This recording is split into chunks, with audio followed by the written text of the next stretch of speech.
Hey guys, welcome back to Fuck Your P's and Q's. Brenson, Ennis, Hale. Karla Ilicic. Yes, we have a special guest. Yes, we're very excited today because we have our first guest on the podcast. It's going to be a fun episode. Just going to be talking to Karla, getting her background. Yeah, Karla, do you want to give us a little intro, background on yourself? Yeah, of course. I am a yoga teacher, nutritionist, a writer, and a wellness coach overall, who changed her whole life journey because of my environment, because of everything that I was always surrounded with. I believe that we are all constantly bombarded with so many toxic stuff, from information to everything else, like polluted air and water and everything that we're doing, that we really need to tune inwards and try to cleanse from inside out. So basically, I was a dancer my whole life. I started dancing when I was 3 years old. And I was always in that active mindset. I was always creative. I was always doing stuff. I was never home. But I went to school for a lawyer, and I graduated, and I hated it because I felt like I was confined to one thing and I couldn't do anything else other than that. Because you are constantly surrounded by big piles of books and information, which is old, and it's there and it's written and you can't move out of it. So every time after I would study for a long period of time, I would need to go out and go to a rehearsal or dance or do something just to be able to feel myself alive. Not even clear my head, but literally live. Because every time I would sit down and study those books, I'd be like, oh my God, I hate my life. And not because it's hard, but because you're spending so much time doing that you don't even have the energy to do anything else with that. Did you feel confined in that when Yes. you were spending an abundance of time in school? Yeah. I felt confined because I didn't feel like anybody was using all of my strengths and my talent and whatever actually I wanted. Nobody ever asked me, hey, what do you really want? Because in Croatia and most of Europe, you go to college after you finish high school, and you're specialized in that area of expertise that you choose when you're 18. You can get out of it. So if you decide to quit, you just can't easily transfer to something else. You can't pick your majors, you can't take a year off and do whatever. No, because if you take a year off, you're like done. That's just the way it works. So you're 18, you decide to be a doctor, and you go to med school. That's it, bye-bye. So it's hard when you actually start figuring out that that's not what you really want. And that, yeah, you need to have a degree because that's great. It's safety, and nobody's going to hire you if you don't have a degree. Yeah. So, yeah, that's one way to look at it. But what if you figure out that you really don't want to do that? I literally we're dropping an episode tomorrow. Not the episode that you're hearing on. I just said that our educational system in America is so ass backwards. Because you're asking a 17, 18-year-old kid what they want to do for the rest of their life. And at 17, 18, you obviously don't. Your brain isn't fully developed. You really don't know what you want to do for the rest of your life. And even if you think you know, after a few years, that might change. Yeah. You might opt and out. the way that today's world is moving, I'm happy that it's moving this way. So many people are freelancers because they're trying to use their time, their energy, their strengths to actually do something that they're passionate about. And basically, if we all took a step back and really asked ourselves what we really want to do, and then put everything we had in that, everybody would be much more productive, and everything would be more successful. Right. As well. I think you were a perfect guest to be on our podcast. Yes. Seriously, because you were touching base on our previous episodes. So, what advice would you give to somebody that's enduring essentially the rat race or a profession that their degrees correlated with? What would you advise them to do to take a step back and think about what they actually want to do and pursue the outskirts of things, if that makes any sense? So, I'm not going to sit here and tell you to go and risk it. Just quit your job and nothing. Because everything... No, basically, it depends on where you live. It depends on your background. It depends on what you have. Because, especially here, like, everything is really expensive. And it's so hard to just quit your job if you don't have enough savings or anything, and then you're like, oh my God, I need to pay my rent for the next 5 months. What am I going to do? So, first of all, you need to be a little bit smart about it. Yeah. Of course, I'm not saying you should stay in your job and hate it for the rest of your life, but you need to have some sort of plan before you decide to do that. Unless you're so burnt out that your next move is going to be going into your office and killing somebody, then yeah, quit. Quit. Oh, yeah. But it's true. There are a lot of Yes. people who are at that edge. Mhm. And I'm not saying they're actually going to do that, Yeah. but we're hearing things like that happen all the time, Exactly. right? And it doesn't have to be anything like terrorist related. It's just Mhm. people are going crazy because they're under so much pressure Mhm. that they're just popping. And sometimes it means that they do something to themselves. Sometimes it means that they're starting to use some stuff to Yeah. help themselves. Mhm. So that's why we have a lot of people using narcotics and everything, Mhm. and alcohol and abusing it because it numbs them down. Yeah. And then the third part is somebody actually like launching something on somebody else Right. because they don't know how to release that tension and that pressure. So yeah, if you find yourself in that situation, yeah, definitely quit your job and didn't figure it out. But if you are in a situation where you just realize that you don't want to do this and you have different passions or you think you might want to do something else, make a plan and then every day take a moment to like tune in Yeah. and try to figure out what it is you want. And then if you really do find something that you love, then find ways to make it happen. I think So like it's hard though for people to just tune in. I think we touched on the last Yeah. episode of for us to actually take a step back to look at our environment, and if we felt like that was right, we had to have a change of environment. Mhm. So for people that aren't fortunate enough to get that change of environment where it's every day the same thing, how would you suggest they just take a moment to breathe and to look at it and to think back at, is this Yeah. make sense for them? You're making a valid point because travel is expensive.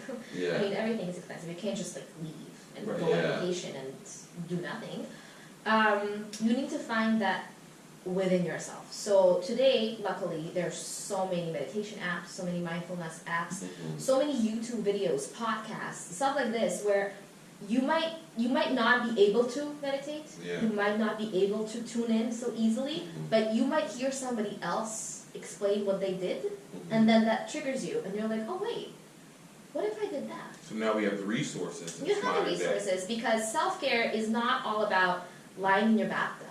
There are people who generally hate it. They hate lying in a warm, big pile of water. They hate Yeah. it. Right. So find something that brings joy to you. I wouldn't even say that tunes out your mind. You need your mind to find But it's what like works it for has you. a focus that's specific and there's no Wander, distractions yeah. in it. Like So no going on a wandering. long drive or something Mhm. or, Yeah.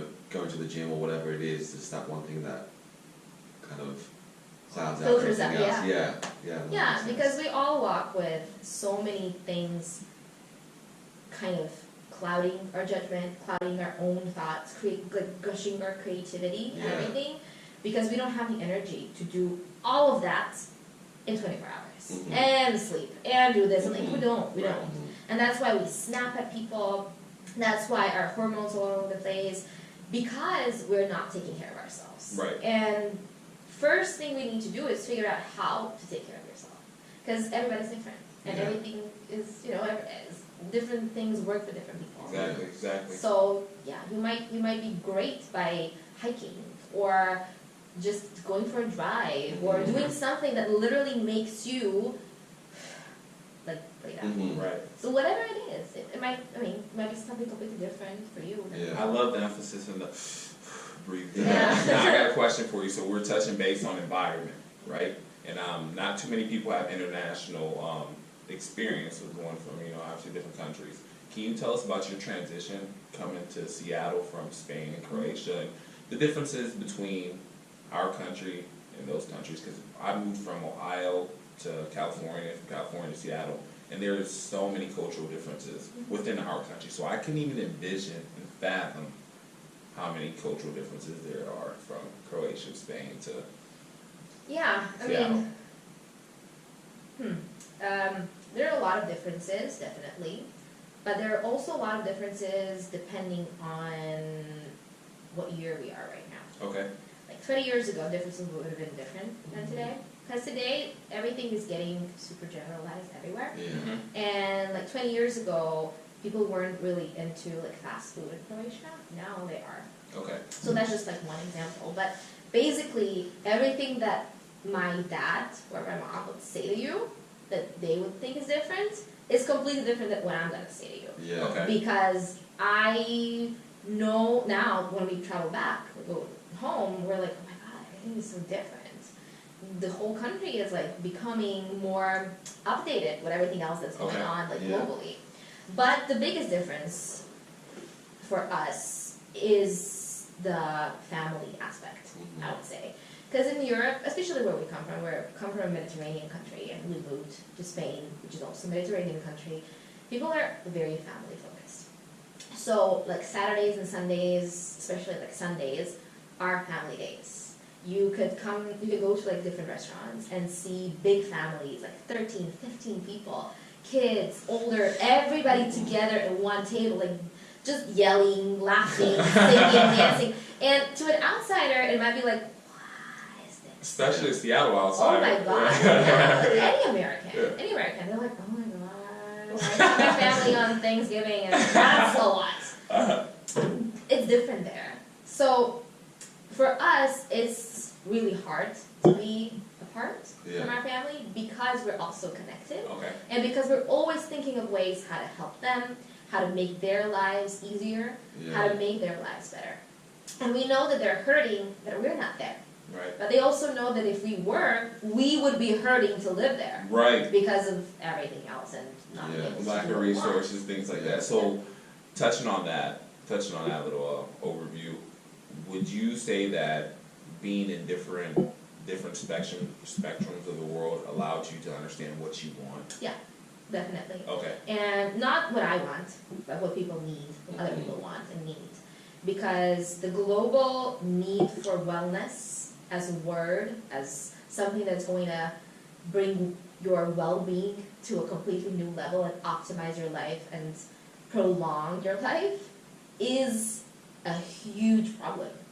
People are not paying attention to what they're doing, to what they're eating, to what they're exposed to the people they're hanging out with, to the environment they're in. Like, everything is so toxic that it doesn't take one thing to change your life. You need to find some sort of balance in everything you're doing, not just one thing. But, I mean, start with one. Right, we're talking about balance and finding those different things. I've started to think about my journey and how I've approached different challenges in my life. And for me, it seems like there's a new challenge in front of me or a new endeavor or journey.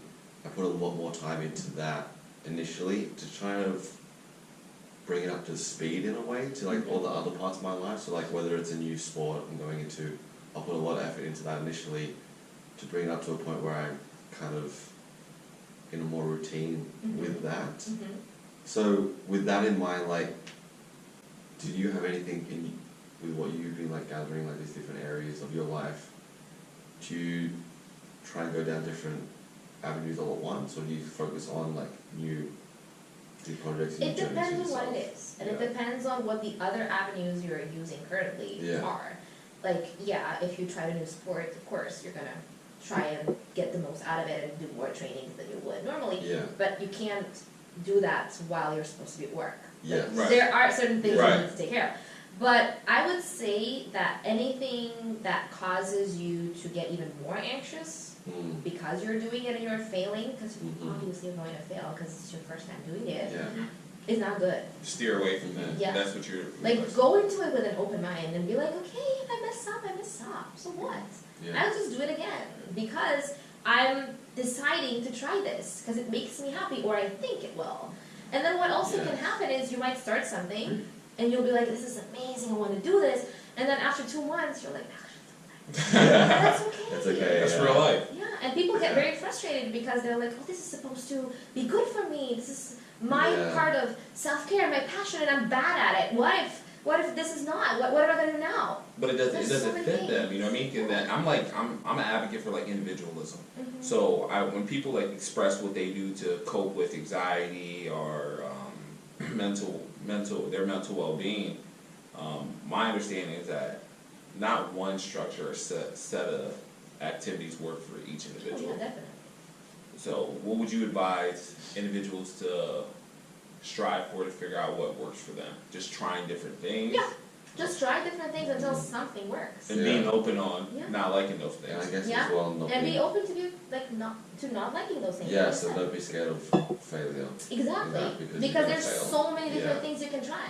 It's not like everybody has to meditate. No. Mhm. I mean, I believe that everybody should meditate, Yeah. but it doesn't have to happen right this instant. You might understand what meditation is 5 years down the road. Yeah. Mhm. It might not be the time for you right now because you're struggling so much. Like I see people when I teach yoga, and then at the end of the class, everybody is lying down in shavasana or dead pose, Mhm. and their eyes are closed, supposed to be, and that is supposed to be like a few minutes, not 70,000 hours.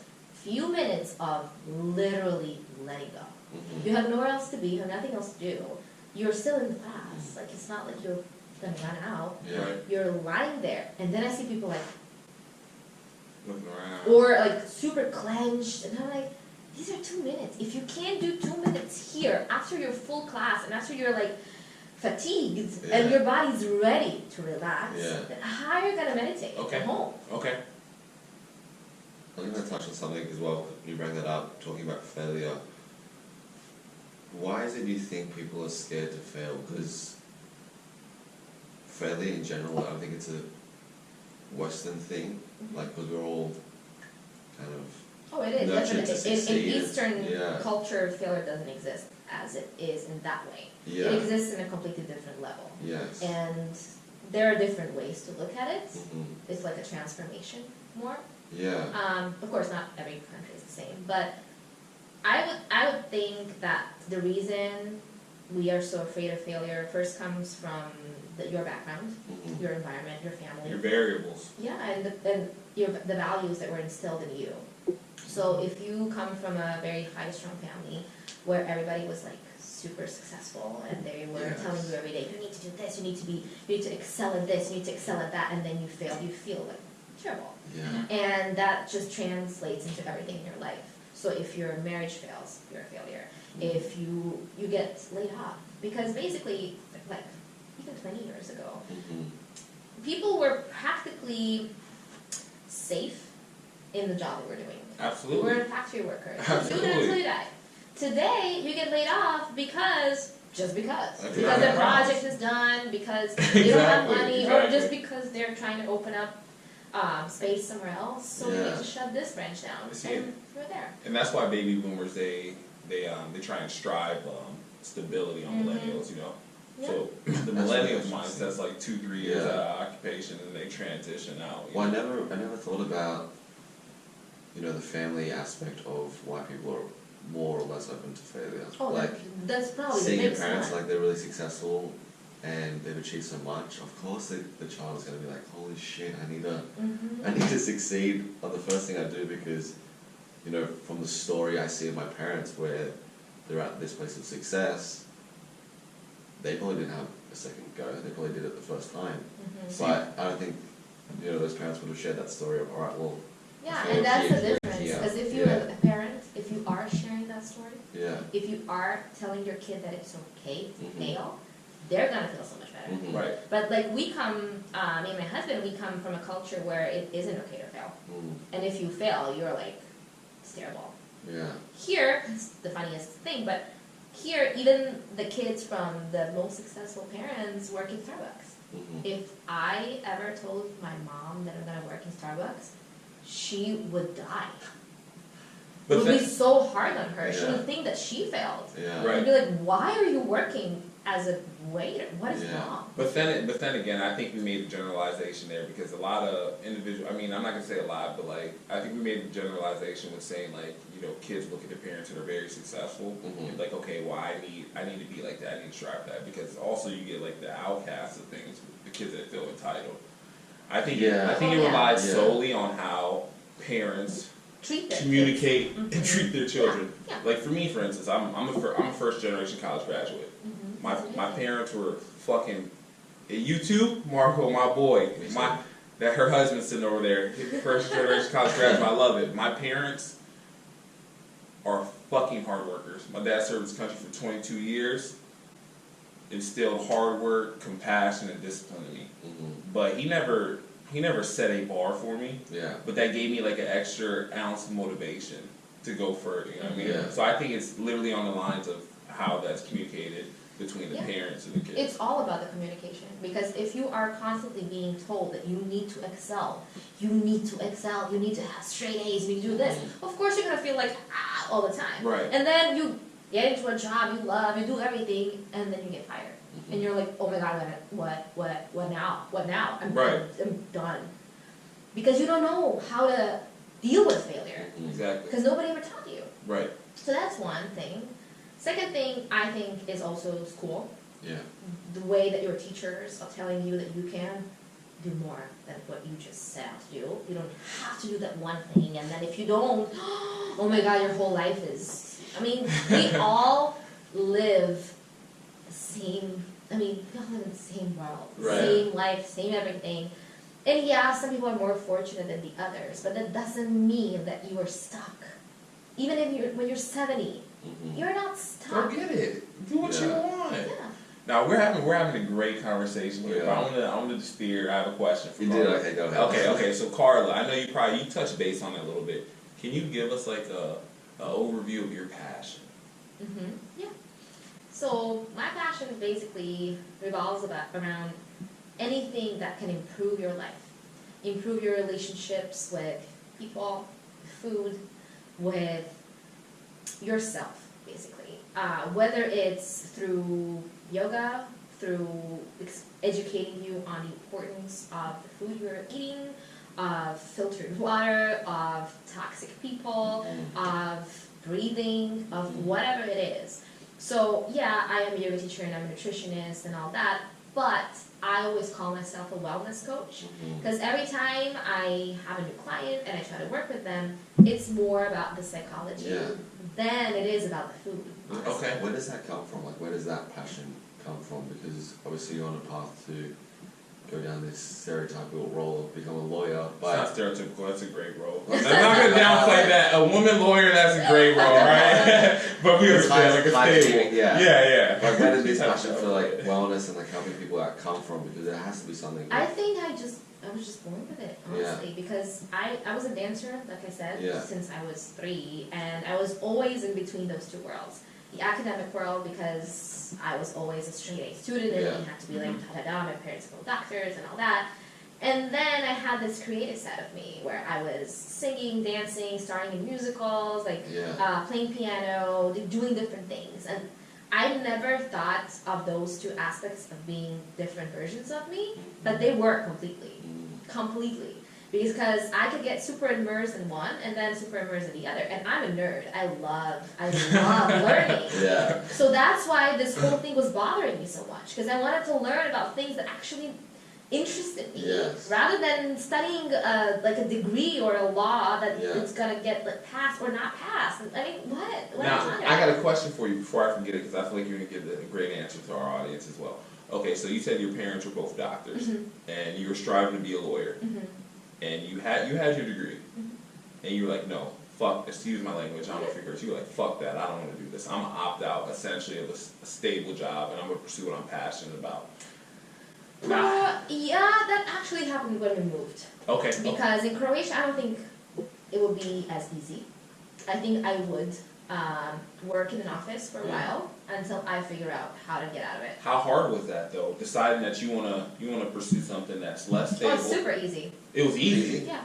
Oh, say it again for the camera, it was easy? It was easy, because I was doing both at the same time for such a long time. Okay. And I was already back home earning a lot of money through that. So I knew that I had a way. So you had that plan, like I you're had saying plan, earlier, and I always believed in it. Yeah. I always believed that I could do it.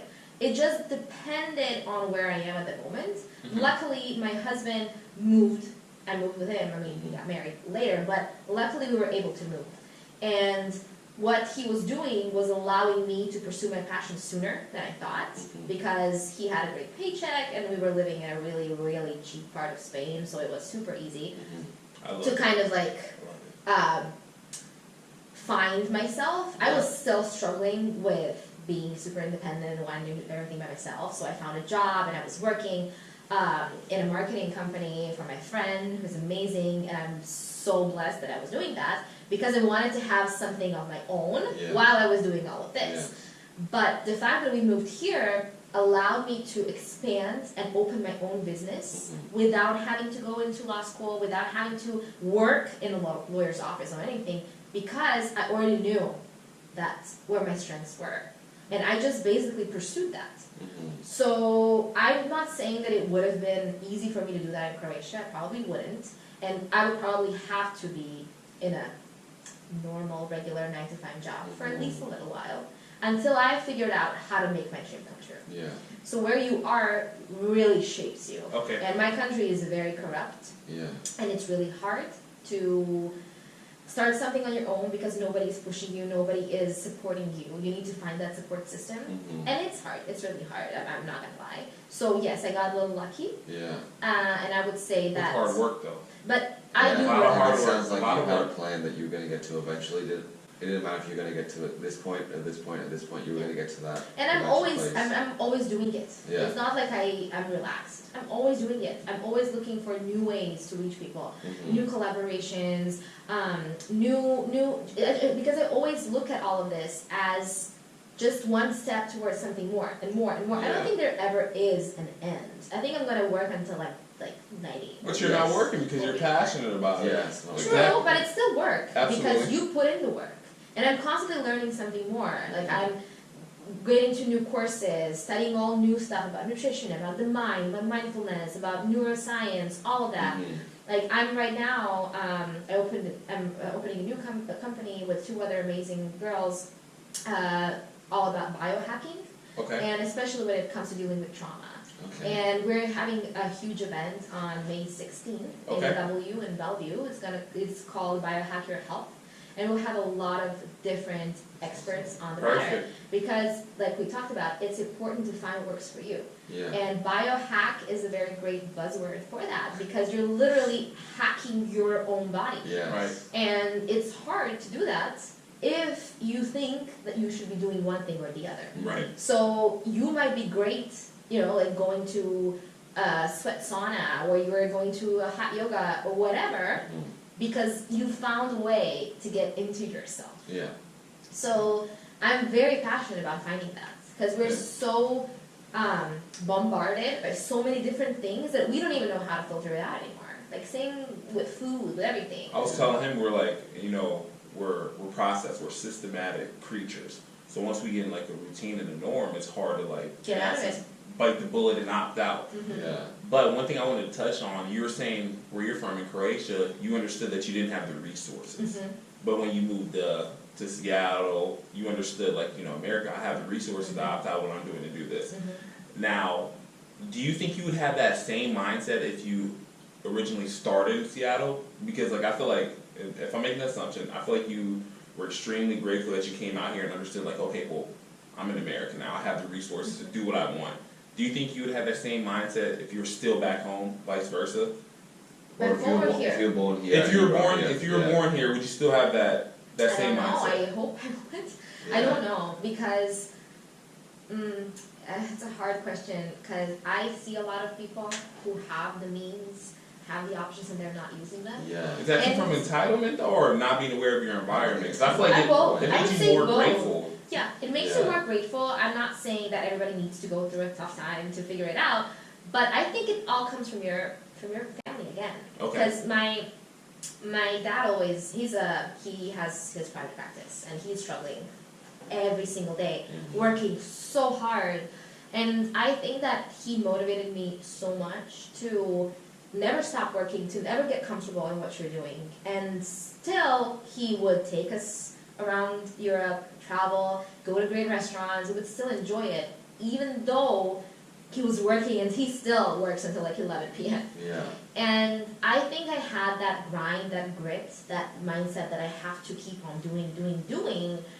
So I was kind of raised that way, but if I was raised in a different way, and if my family had a lot of money and they would just give me things, that probably it would be harder for me to be appreciative of everything and just finish college, do whatever, and then just do it. That shit gave me chills. I see like the twinkle and sparkle in her eye talking about her father and his hard work. I was like, oh shit. I need to chill out. I respect that. I respect that. If you can leave our listeners with one thing, what would it be? Just one thing? One thing, but you can carry it on. Be yourself. And that's like one of the, like Oscar Wilde said, be yourself, everyone else is already taken. Mm-hmm. And I've actually read that quote, although I love Oscar Wilde, I read that quote on a bathroom mirror in a club somewhere. Somebody wrote it down with lipstick, I don't know. I loved it because it sums up everything. Yeah. We're all trying to be somebody else constantly.